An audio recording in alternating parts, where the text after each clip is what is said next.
성부 성자와 성령 영원히 영광 받으옵소서. 태초로 지금까지 또 길이 영원 무궁 영광 영광 아멘 아멘.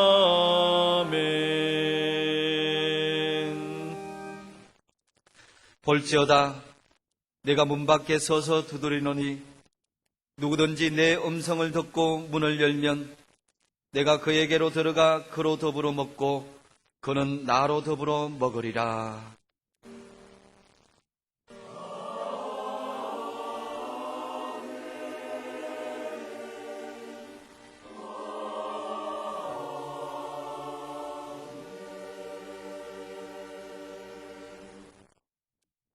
이 시간 하나님께서 우리에게 주시는 구약의 말씀은 잠언 25장 9절에서 12절 말씀입니다. 제가 가진 성경 938쪽입니다.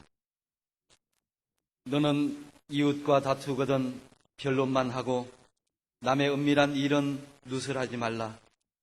듣는 자가 너를 꾸짖을 터이요 또 수욕이 내게서 떠나지 아니할까 두려우니라. 경우에 합당한 말은 아로새긴 언쟁반의 검사관이라. 슬기로운 자의 책망은 청종하는 귀의 금고리와 정금장식이니라. 아멘.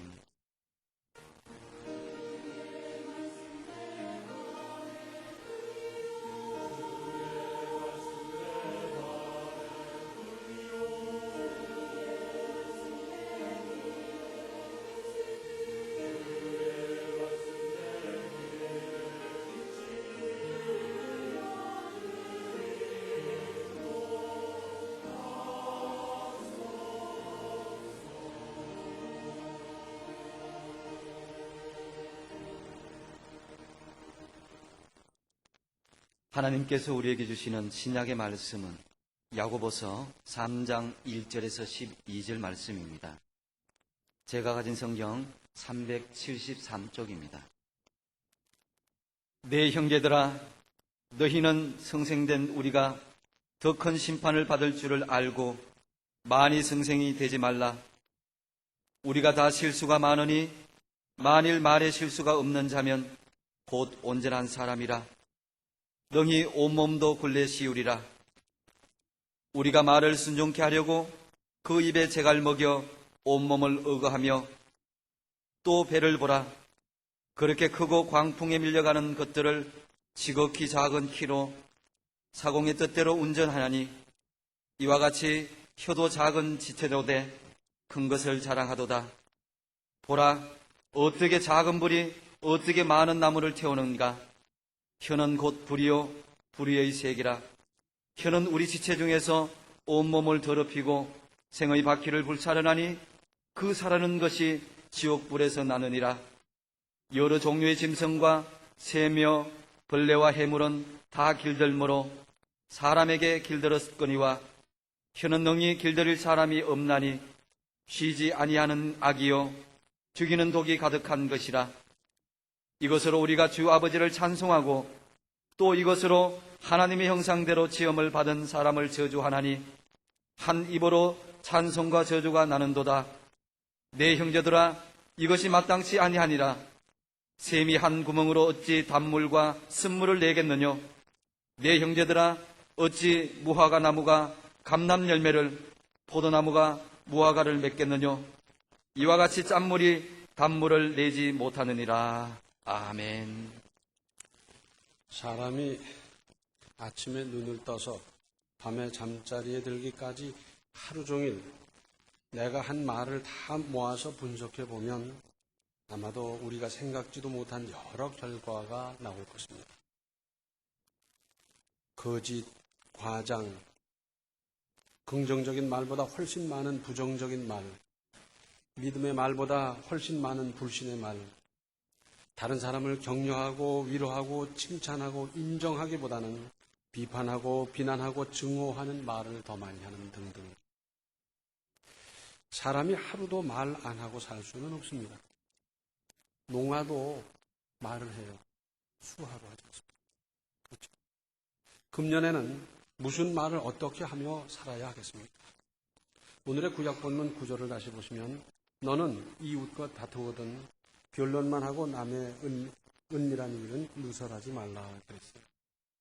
사람이 살아가다 보면 혹 언쟁이 있을 수도 있고 다툼이나 토론이 있을 수도 있는데 그런데 자기 변론만 하고 다른 사람의 은밀한 일은 누설하지 말라. 그렇지 않습니까? 상대방의 숨겨진 약점을 끄집어내서 망신 주려는 생각은 믿음일 수가 없고 교양도 아닙니다. 그렇게 하면 어떤 결과가 따르는가? 10절에 있습니다. 듣는 자가 너를 꾸짖을 터이요 또 수욕이 내게서 떠나지 아니할까 두려웁니다. 그러니까 결국은 자기가 더 큰 손해를 보게 된다 하는 말씀입니다.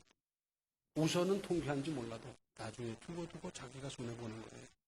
그러면서 11절에 경우에 합당한 말은 아로새긴 은쟁반의 금사관이라. 그 경우에 꼭 알맞는 합당한 말의 가치는 천금 같고 양약 같다는 것 아니겠습니까? 그렇게 값진 말로 말미암아 문제가 해결될 수도 있고 화해를 이룰 수도 있고 새로운 의욕이 솟아나게 할 수도 있고 얼마나 가치가 대단했으면 아로새긴 은쟁반의 금사과라고까지 했겠습니까? 뿐만 아니라 12절에 슬기로운 자의 책망은 청종하는 귀의 금고리와 정금 장식이니라 했습니다. 정말로 그 사람에게 꼭 들어맞는 대단한 양약 같은 책망을 받아들이고 새기기만 하면 금고리와 정금 장식같이 빛나고 값질 수가 있어요. 그런데 못 받아들여서 문제입니다. 사실은 악담까지도 믿음으로 소화하면 얼마든지 복이 될 수 있는데 하물며 슬기로운 사람이 사랑으로 던져주는 책망을 고깝게 듣고 오해하고 삐치는 경우가 얼마나 많습니까? 뭐 다른 사람 생각할 거 없고 내가 바로 그렇지 않습니까? 말을 잘못 사용해서 어려운 일 당하는 경우 많이 있는데 내가 못 받아들입니다. 그래서 누가 담임 목사님한테 고자질했나? 그걸 찾아내느라고 그래요. 잘못된 것 알았으면 지적받았으면 내가 소화하고 받아들이고 고치면 되는데 도대체 누가 그랬냐는 거예요. 누가 그런 거 따져서 뭐 할 거예요? 그렇게 따져서 내가 그랬어 하고 나타날 사람 있습니까? 아, 이건 잘못됐구나. 빨리 고치는 게 유익하겠다. 이게 잘하는 거죠. 이러한 맥락에서 잠언 10장 11절에 의인의 입은 생명의 샘이라 그랬습니다.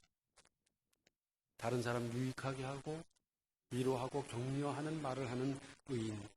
그로 말미암아 나오는 말, 그것은 생명샘과도 같다는 거고요.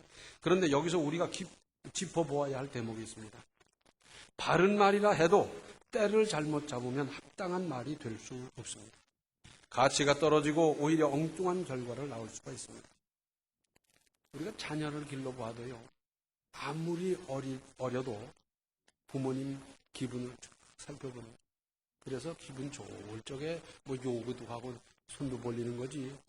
어린이라도 분위기를 파악을 하는데 대낮게나 아무 때나 옳다고 얘기한다면 그게 잘 하는 것이겠습니까?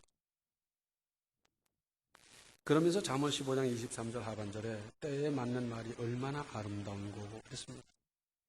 왜 이 말씀이 기록이 됐겠습니까? 때에 맞는 말을 하는 경우가 적거든요.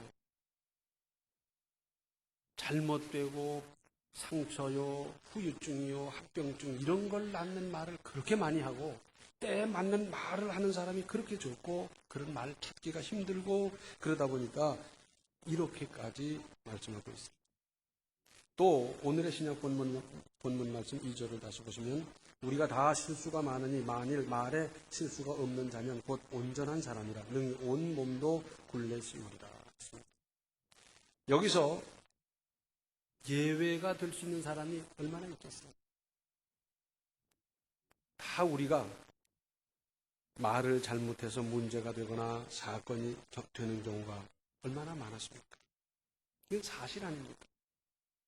잠언 12장 18절을 보면 혹은 칼로 찌름같이 함부로 말하거니와 지혜로운 자의 혀는 양약 같으니라 그랬어요.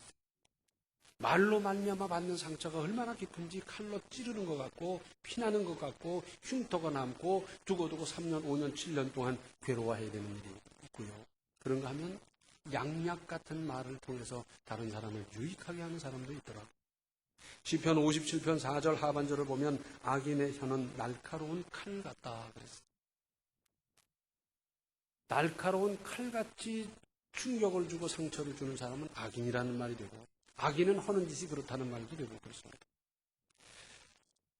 또 오늘 신약 본문 3절로 8절의 말씀은 2절 말씀에 대한 구체적인 설명에 해당되는데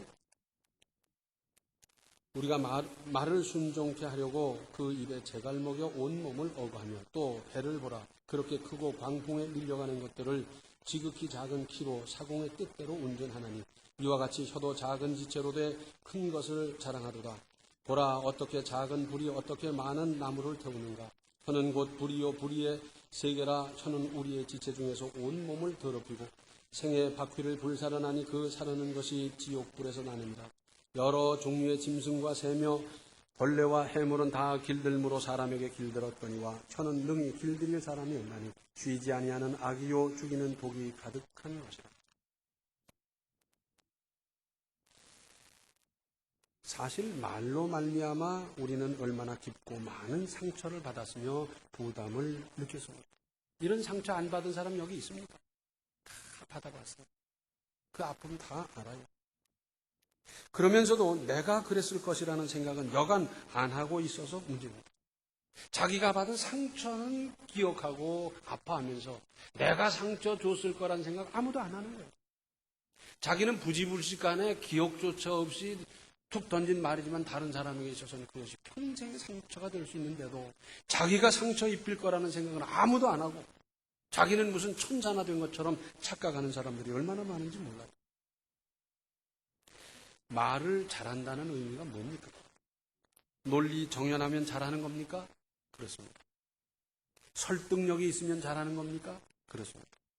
호소력이 뛰어나면 잘하는 겁니까? 그렇습니다. 그런가 하면 아닐 수도 있습니다. 여기에 대전제가 있어요.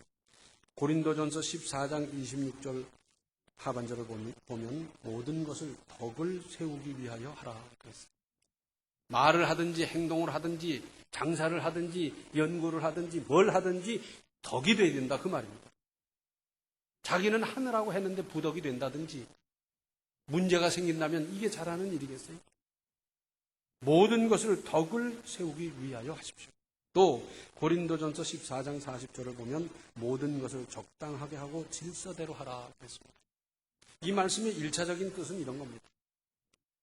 고린도 교회의 성령의 역사가 성령의 은사가 굉장히 많이 나타나다 보니까 자기가 받은 은사가 최고라고 그러면서 앞다퉈서 분란이 생겼어요. 그게 아니라는 거죠. 그래서 모든 것을 적당하게 하고 질서대로 하라고 말씀을 했는데 이 말씀을 오늘날 우리에게 적용한다고 하면 무슨 일을 하든지 적당하게 하고 질서대로 할 일입니다. 넘쳐도 문제고요. 부족해도 문제입니다. 뿐만 아니라 질서대로 차근차근 하는 거예요. 우리 하나님께서는 천지 만물을 창조하실 때도 뭐 아무렇게나 한 것이 아니라 질서 있게 창조하셨고 질서대로 이 세상을 섭리하고 다스리고 계십니다. 여기에 따르는 경고의 말씀이 있습니다. 잠언 18장 21절에 죽고 사는 것이 혀의 권세에 달렸나니 혀를 쓰기 좋아하는 자는 그 열매를 먹으리. 말 한마디 잘못해서 죽을 수가 있는가 하면 잘한 말로 말미암아 죽을 고비를 넘길 수도 있습니다. 그런데 잘해서 유익하게 되는 경우보다 그렇지 못한 경우가 많은데 그 말에 대한 책임과 결과는 한 그 사람이 지는 거 아니냐 그 말입니다. 또 전도서 5장 2절을 보면 너는 하나님 앞에서 함부로 입을 열지 말며 급한 마음으로 말을 내지 말라. 하나님은 하늘에 계시고 너는 땅에 있음이라. 그런즉 마땅히 말을 적게 할 것이라. 말을 많이 해서 문제되는 경우 많아요. 쓸만한 말, 유익한 말로 가려서 좀 하십시오. 어떤 분은 입을 닫지를 못해요. 그저 자기 주장만 하고 자기 말만 하고 끝까지 혼자 떠들고 이러는 사람이 있는데 적게 하십시오. 또 야고보서 1장 19절을 보면 사람마다 듣기는 속히 하고 말하기는 더디하며 성내기도 더디하라. 이 충청도 사람들은 여기에 참 좋아요. 그죠? 더디하면 되니까. 원래가 더딘 사람들이니까. 더디 그렇게 하세요. 또 잠언 10장 19절은 말이 많으면 허물을 면키 어려우나 그 입술을 제어하는 자는 지혜가 있느니라. 말이 많으면 허물이 따르게 돼 있어요. 실수가 따르게 돼 있어요. 그러니까 방금 말씀드린 대로 쓸만한 말씀만 골라가면서 하시고요. 입술을 제어하는 자는 지혜가 있다 그랬어요. 그래서 입 조심하십시오. 특히 우리나라 사람은 범자의 입이 가벼워서 문제입니다. 비밀을 지키지 못하고 입이 근질거려서 참지 못함으로 얼마나 많은 부작용이나 손해가 따르는지 아십니까? 입이 가벼운 사람하고는 큰 일을 함께 하지 마십시오. 문제가 돼요. 물론 나부터 입이 무거워야 합니다. 수구여병이란 말이 있어요. 입을 지키기를 병과 같이 한다 그 말. 병은 그 안에 뭘 집어넣었든지 뚜껑을 팍 막으면 끝나는 거예요. 거기서 냄새도 안 나고 흘러나올 것도 없고 그저 그대로 유지가 되는데 그에게 무슨 비밀이라든지 말이 들어가면 거기서 끝나고 더 이상 터지지 않는 정도. 이걸 두고 하는 말인데 우리는 나라도 정부도 입이 가벼워서 문제예요. 그래서 정보기관에서 있었던 일들이 죄새 나오는 나라는 세상 천지 우리나라밖에 없어요. 이런 나라가 어디 있어요? 그런데 개인 상호간에 있어서도 지켜줘야 될 비밀을 못 지켜주는 거예요. 그리고 꼭 하는 말이 뭡니까? 다른 사람한테는 절대로 얘기하지 말라고. 당신한테만 하고. 그 사람이 또 다른 사람한테 절대로 얘기하지 말라고. 발 없는 말이 천리 간다고 그 밤에 싹 퍼지는 거예요. 그걸 못 참아가지고 전화를 하는데 안 받으니까 또 휴대폰으로 하네. 아이고 참 어째 그래 입이 가벼운지. 큰 일을 하려면 입이 무거워야 하는 거지 입이 가벼워서는 큰 일을 절대로 못합니다. 또 우리 그런 말 있잖아요. 가만히 있어도 중간은 간다 그러잖아요. 떠들어서 손해보고 떠들어서 비밀이 새고 떠들어서 무슨 실수가 따르는 것보다는 가만히 있는 게 오히려 낫다는 거 아시죠? 오죽하면 이런 말이 생겨났겠습니까? 말로써 말이 많으니 말을 말까 하노라. 말을 해봤더니 결국 유익하기보다는 해가 되는 경우가 많다 보니까 아예 입 닫아버리자. 그래 놓고도 또 말했을 거예요, 그 사람도. 더 중요한 말씀은 이사야서 57장 19절 상반절에 입술의 열매를 짓는 나 여호와가 말하노라. 우리 하나님 입술의 열매를 지으죠. 낱말은 누가 듣고요? 제가 듣고 반말은 주가 듣는데 우리 하나님이 들으셔요.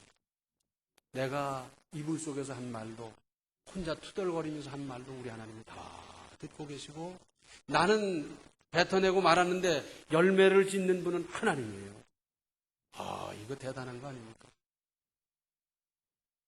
그래서 야, 틀렸어. 안 돼. 못한다. 그러니까 틀리고 안 되고 못하는 거예요. 야, 힘을 내자. 힘 써보자. 한번 협력해 줄 테니까, 밀어줄 테니까 다시 해보자. 이러면 되는데 어째 너는 그 모양이야. 이러니까 아, 나는 그 모양이구나. 이렇게 되는 거예요. 부부간에도 서로 격려해 줄 때 힘이 나는 거지. 제일 가까운 사람이 어째 저분은 저 모양이니까 언제 진급해보나 틀렸구나 못 벗겠다 이러니까 그렇게 되는 거예요. 다른 사람은 몰라줘도 부부간에 서로 격려해 주는 이것은 무엇보다 중요합니다. 반찬 조금 못해도 괜찮아요. 이거 잘하면 되는 거예요. 그러면서 신약 본문 9절로 12절에는 이렇게 말씀하고 있습니다. 이것으로 우리가 주 아버지를 찬송하고 또 이것으로 하나님의 형상대로 지음을 받은 사람을 저주하나니 한 입으로 찬송과 저주가 나는도다. 내 형제들아 이것이 마땅치 아니하냐. 샘이 한 구멍으로 어찌 단물과 쓴물을 내겠느냐. 내 형제들아 어찌 무화과 나무가 감람 열매를 포도나무가 무화과를 맺겠느냐. 이와 같이 짠물이 단물을 내지 못하느니라. 어떻게 한 입으로 두 말을 하느냐 그 말입니다. 샘에서는 짠물이 나면 짠물이 나고 단물이 하면 단물이 나는데 어떻게 한 입으로 두 말을 하느냐 하는 겁니다. 그래서 믿음 있는 말을 한참 하다가 언젠가는 또 믿음 없는 말을 하네. 어떤 때는 아주 진실하게 말을 하다가 어떤 때 보니까 영 거짓말이고, 또 어떤 사람을 위해서 축복을 하느라고 위해서 기도하고 뭐 하다가 언젠가는 또 막 드립다 저주를 하고요. 언제는 누구를 위해서 칭찬하고 그 사람이 그렇게 좋다고 하더니 언제 삐끗했는지 그 다음부터는 뭐 그 사람 틀렸다고 비판하고 돌아다니고요. 참 문제 아닙니까? 말은 어디서 나옵니까? 입에서 나옵니까? 아닙니다. 마음에서 나오는 것이고 심령에서 나오는 것이고 지금까지 살아온 인생에서 나오는 겁니다. 그렇다면 우리 그리스도인들의 언어 생활은 어떠해야 하겠습니까? 먼저 잠언 14장 25절에 진실한 증인은 사람의 생명을 구원하여도 거짓말을 뱉는 사람은 속이느니라. 거짓말은 속이는 거고 더 말할 거 없고, 우리 그리스도인들은 진실을 말함으로 유익을 주고 구원을 이루어야 되지 않겠습니까? 그렇습니다. 진실 정직한 언어 생활, 그러한 인생을 사십시오. 그런데 우리가 얼마나 거짓말을 많이 하며 사는지 아십니까? 한번 그 생각 해보셨어요? 1992년 미국의 USA Today라고 하는 잡지가 있는데 거기 이러한 논문이 실렸어요. The Day American Told the Truth. 그래서 미국이 진실을 말한다. 제목이 이래요. 그 기사가 있는데 미국 사람들의 진실에 대한 연구 결과입니다. 16년 전 거기 때문에 조금 됐습니다만은, 그런데 그 저자인 제임스 페러슨이라는 사람은 결론을 이렇게 내렸어요. 미국인들은 기꺼이 거짓말을 한다. 거짓말은 그들 삶의 일부분이다. 이게 결론이에요. 그러면서 수치로 제시하는 내용은 이렇습니다. 91%의 사람이 자기들은 일상적으로 거짓말을 한다는 것을 인정하고 있다. 그래요? 아니라는데요. 86%는 부모님에게 늘상 거짓말을 하고 있으며 75%는 친구들에게, 73%는 형제 자매에게, 69%는 배우자에게 늘상 거짓말을 한다. 그렇게도 많은 거짓말들이 우리의 가정과 직장에서 매일 떠돌고 있다 하는 겁니다. 인정됩니까? 자기는 아니래요. 전체적으로 우리보다 다소 정직하다는 미국 사회가 이 지경인데 우리나라, 아니 나의 정직 또는 진실 정도는 얼마나 됩니까? 진실보다 더한 호소력은 없는 법입니다. 진실보다 더 설득력 있는 말은 있을 수가 없습니다. 우리 모두 좀 더 진실하고 정직한 언어생활, 신앙, 인생을 건설하도록 하십시다. 또 이사야서 40장 1절을 보면 너희 하나님이 가라사대 너희는 위로하라 내 백성을 위로하라 했습니다.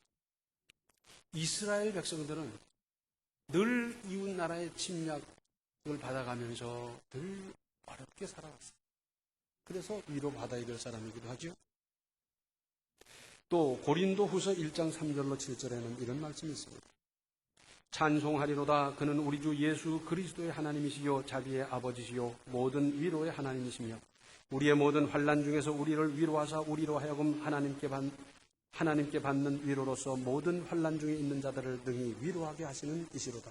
그리스도의 고난이 우리에게 넘치는 것 같이 우리의 위로도 그리스도로 말미암아 넘치는도다. 우리가 환난 받는 것도 너희의 위로와 구원을 위함이요 복 위로 받는 것도 너희의 위로를 위함이니 이 위로가 너희 속에 역사하여 우리가 받는 것 같은 고난을 너희도 견디게 하느니라. 너희를 위한 우리의 소망이 견고함은 너희가 고난에 참여한 자가 된 것 같이 위로에도 그러할 줄을 압니다. 이 말씀의 내용은 이런 겁니다. 천하의 바울도 고난이 열인데 위로가 셋이라면 살아남았겠습니까? 그런데 고난이 열인데 하나님께서 주는 위로와 평강과 새 힘은 백이고 천인 거예요. 그래서 새 힘을 얻고 위로를 받고 일어서서 다시 사명을 감당해 왔거든. 그러면서 고난이 올 때마다 새로운 은혜를 주시고 힘을 주시는 그 많은 체험이 있는데, 이제 갓 믿은 사람들은 요만한 괴로움 가지고도 밤을 새우고 밥을 못 먹고 혈압이 올라가고 막 이러는데, 그런 사람을 이미 경험한 위로, 이미 받아본 능력으로 위로하라는 겁니다. 그렇습니다. 아무쪼록 위로하는 그리스도인들이 되십시오. 이 세상은 온통 위로받아야 할 사람들 뿐입니다. 전부가 그래요. 전부 위로받아야 할 사람이지 위로 안 받아도 되겠다는 사람이 있습니까? 손 들어보세요. 없죠. 사실은 나도 위로받아야 할 사람입니다. 그래서 데살로니가전서 4장 18절을 보면 서로 위로하라 그랬어요. 서로 위로. 내가 위로받아야 할 대목이 이런 게 있으면 저 사람에게 위로해야 될 대목은 또 다른 게 있고, 그래서 서로 위로하면서 새 힘을 얻고 그리고 함께 나아가고 그러는 것 아니겠어요? 상처를 주고 부담을 주고 그렇게 살겠습니까? 이왕이면 위로하며 사십시오. 부모님도 좀 위로해드리고, 자식들도 좀 위로하시고, 이웃도 좀 위로하시고, 구역장님도 위로하시고, 구역장님은 구역원들을 위로하시고, 선생님도 상사도 위로하시고, 부하도 학생도 위로하시고. 위로가 얼마나 힘이 되고 은혜가 되는지 아십니까? 초대교회에 요셉이라는 사람이 있었는데, 이분은 연세도 지긋하고 또 경제적인 여유도 있고 거기다가 믿음과 인격도 대단했어요. 요셉이. 그런데 그분은 어려운 일을 만난 사람, 핍박받는 사람, 고민 있는 사람이 찾아가면 얼마나 잘 위로해 주시고, 또 이렇게 하면 되겠다고 하면서 기도하면서 그 길을 잘 안내해 주는지, 많은 사람이 그에게 찾아가서 권유를 받아 새 인생을 살고 위로를 받아 새 힘을 얻고 많이 그랬어요. 그래서 그러다 보니까 그분은 권유하는 분, 그분은 위로하는 분. 그래서 권위자라, 바나바라. 본명이 분명히 있는데도 불구하고 그 다음부터 성경에도 바나바 그렇게 써있어요. 얼마나 많은 사람이 그로 말미암아 권유를 받고 위로를 받고 평강을 얻고 새 힘을 얻었으면 그렇게 기록이 됐겠습니까? 위로의 힘이, 위로가 주는 힘이 참으로 대단합니다. 또 에베소서 4장 29절을 보면, 무릇 더러운 말은 너희 입 밖에 내지도 말고 오직 덕을 세우는 데 소용되는 대로 선한 말을 하여 듣는 자들에게 은혜를 끼치게 하라 했습니다. 언어 생활에 있어서 품위와 교양을 지켜나가십시다. 천박하거나 저속한 말버릇은 벗어버리고 오직 덕을 세우는 데 소용되는 대로 선한 말을 하여 듣는 사람들에게 은혜를 끼치도록 하십시다. 혹 자녀들이 밖에 나가 놀다가 들어와서는 쌍스러운 말을 배워왔다고 하면, 아니다, 말을 그렇게 하는 게 아니야. 이렇게 해야 교양 있고 이렇게 해야 품위 있고 우리 그리스도인답게 하는 것 아니겠니? 가르쳐야죠. 잠언 25장 15절 하반절을 보면 부드러운 혀는 뼈를 꺾느니라 그랬어요. 아니, 뼈가 단단한데 혀와 경쟁을 해서 무슨 수로 혀가 뼈를 이기겠어요? 그런데 성경은 분명히 부드러운 혀는 뼈를 꺾느니라 그랬어요. 보세요. 뿔이 있는데 뿔은 꺾어지고 깨지고 파괴될 수 있지만 귀는 안 그래요. 왜? 부드러우니까. 그렇죠? 이빨이 단단하지만 이빨은 부러지고 깨질 수가 있어요. 그러나 혀는 안 그래요. 왜? 부드러우니까. 부드러운 것이 이기는 거고요. 태도가 중요합니다. 표정이나 자세나 표현. 아주 중요하지. 자칫 말은 맞는데 감정을 상할 수도 있는가 하면 말도 맞고 은혜도 되는 경우가 있지 않습니까? 내가 위로해야 내가 어려울 때 위로받을 자격이 생깁니다. 나는 위로하지 아니하고, 나는 격려하지 아니하고, 나는 그렇게 도와주지 아니하고, 내가 어려울 때 나를 도와달라, 나를 돕기 위해서 많은 사람이 동원되어야 될 거 아니냐. 말이 안 되잖아요. 내가 위로한 경험이 있고 실적이 있을 때 다른 사람들도 나를 위로하고 나와 함께하고 그러지 않겠습니까? 불란서의 벤다익이라는 분은 소문이라든지 뒷공론이 돌아다닐 때 어떻게 해야 되느냐 하는 것을 두고 이렇게 명언을 남겼습니다. 먼저, 네가 사실로 알기 전에는 믿지 말아라. 소문 있잖아요. 그런데 이런 건 왜 그렇게 좋아하느냐? 그렇디야. 한 사람한테만 그러는 게 아니에요. 아침에 만난 사람에게, 점심에 만난 사람에게 그 사람은 그렇디야. 내가 하면서 막 그러는데 사실로 알기 전에는 믿지 말라는 거예요. 두 번째는 아는 것이라도 필요하지 않거든 말하지 말아라. 사실이기도 하고 확실히 알기도 하지만 그것이 덕이 안 된다든지 필요하지 않다든지 그것이 유익하지 않다면 아예 말하지 마라. 그 말. 내 손에서 꽉 브레이크 잡아버려. 나마저 발설하고 돌아다니면 나는 똑같은 사람밖에 뭐가 되겠습니까? 끝으로 내가 하는 말을 하나님이 들으신다는 사실을 명심하라. 내가 하는 말을 하나님이 듣고 계세요. 하나님이 듣고 계세요. 내가 하나님 앞에서 하나님이 듣는 가운데서 지금 언어 생활을 하는데 내가 무슨 천박한 말을 하겠습니까? 쌍소리를 할 수 있겠습니까? 정죄를 비판을 할 수 있겠습니까? 이 두려움이 있어요. 내가 하는 말을 하나님이 들으신다는 사실을 명심하라는 거예요. 명심하고 말씀하십시오. 새해에는 말 잘하고 좋은 말하고 은혜와 덕을 끼치는 언어 생활로 큰 역사를 이루시기 바랍니다. 기도하시겠습니다. 은혜로우신 아버지 하나님, 저희들 언어 생활 잘 못했더랬습니다. 언제까지 이대로 두시겠습니까? 이제 이렇게 깨달았사오니 이제부터는 그야말로 언어 생활 잘 감당해서 덕을 끼치고 은혜를 끼치고 유익을 끼치고 위로하고 격려하고 인정하고 칭찬하는 말을 하며 주변에 그저 많은 사람을 살리는 말을 하며 살아가는 우리의 삶이 되게 하여 주시옵소서. 예수님의 이름 받들어 간절히 기도하옵나이다. 아멘.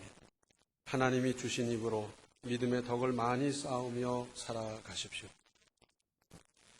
지금은 생명의 주 예수 그리스도의 은혜와 하나님 우리 아버지의 극진하신 사랑과 성령의 감화 감동 충만 교통하십니다. 아로새긴 은쟁반의 금사과 같은 말을 하며 그리스도인의 덕을 은혜를 끼치며 살기로 작정하는 모든 성도들 머리 위에 이제로부터 영원토록 함께 계시기를 간절히 축원하옵나이다. 아멘.